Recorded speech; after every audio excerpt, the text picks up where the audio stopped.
Gente, estou aqui com a Sandra Martinhago, nossa psicóloga convidada de hoje, para falar de fanatismo. Fanatismo. Pensa numa época tão propícia. A gente acabou de sair de eleições completamente fanáticas, não é verdade? E agora a gente está entrando numa Copa do Mundo, onde a galera também quer ser o Tite da seleção para poder escalar o time favorito. Sandra, primeiro, boa tarde, né? E como a gente lida com esse fanatismo, se isso tem algo de positivo? Boa tarde. Como diz o Ariano, né? O fanatismo e a inteligência não cabem no mesmo lugar. O cara fica com essa.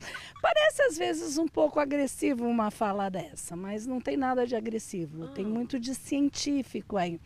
Porque eu não posso estar nos dois cérebros ao mesmo tempo. Então, quando a gente está falando de inteligência, nós estamos falando de pensar, nós estamos falando de aprender com os erros, pensar o futuro para estratificar o nosso presente. Quando você entra no fanatismo, você está sequestrado pelas emoções. Então, de alguma forma, as emoções te sequestraram. E que emoções? A do passado. E elas podem ser boas ou não. Pois é, porque assim, eu nunca vi um fanatismo ser bom. Porque a gente fala de fanatismo religioso, fanatismo agora do futebol, fanatismo político. E sempre tem briga, não tem nada de positivo nesse fanatismo, você ser muito fanático.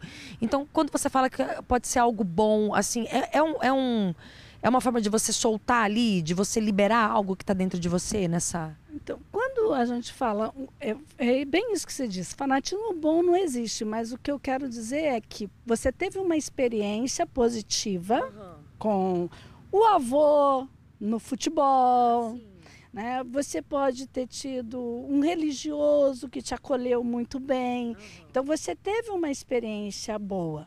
E quando você sente esse seu time ameaçado, a sua religião ameaçada, você pode ter essa conotação de que eu tenho que defender. Então, tudo aquilo que você está no extremo, tá nos polos, ou você é contra demais, ou você é a favor demais, você está movido por um trauma. Você está movido por um sofrimento emocional, seja ele contrário, ou seja ele favorável àquilo que você está vivenciando. Como que lida com uma pessoa fanática? É muito difícil, é sempre ceder? Como que faz? Então, no fanatismo tem 3 coisas que a gente precisa fazer que é extremamente impossível.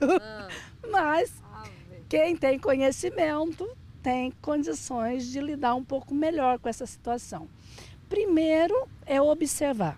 Então, o que eu preciso observar? Ter esse olhar observador, num posicionamento sem julgar, sem condenar, respeitar as crenças, entender o contexto, o fato, aquilo que está levando aquela pessoa aí.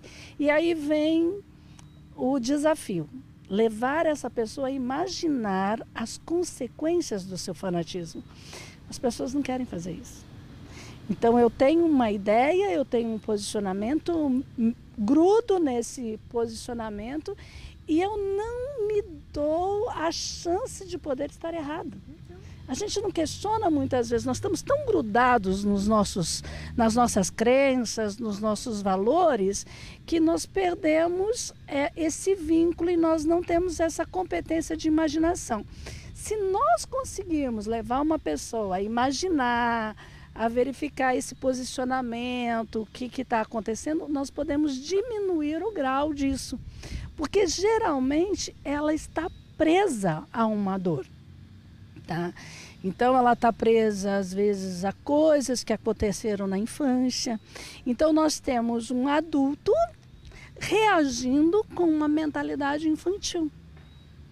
E aí fica muito difícil. E depois de você conseguir fazer essa pessoa ir para o cérebro imaginativo, que é o cérebro da criança e tudo, você precisa levar ela a olhar para os fatos concretos, o que está acontecendo, o que não é.